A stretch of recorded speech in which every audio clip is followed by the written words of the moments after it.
Community boards just lost all their power under Mamdani's policies. And if you don't understand what that means, you're about to find out the hard way.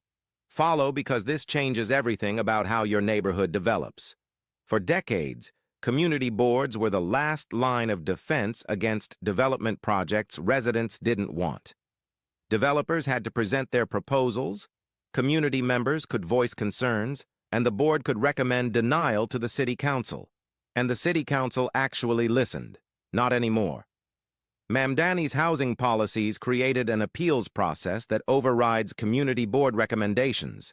The mayor, the council speaker, and your borough president now form an appeals board that can greenlight projects even if your community board voted no, even if your city council member opposed it, even if every resident at the meeting said no.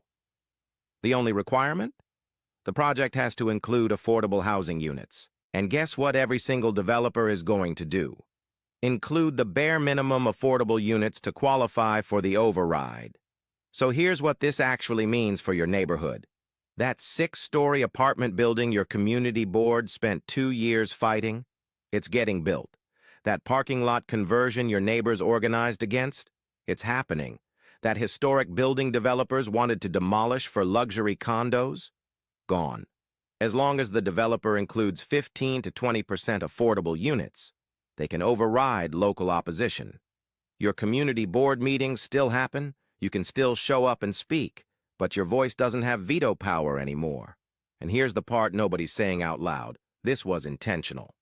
Mamdani's argument is that community boards have been blocking housing for decades, using concerns about parking and traffic and neighborhood character as proxies to prevent density and keep neighborhoods exclusive. And honestly, he's not entirely wrong. Some community boards have killed projects that would have added desperately needed housing. But the solution wasn't to remove all community power. It was to reform the process.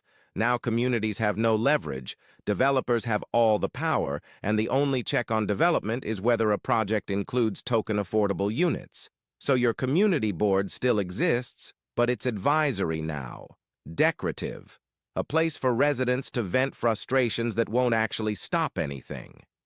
Do you think this was the right move? Or did Mamdani just hand developers the keys to every neighborhood?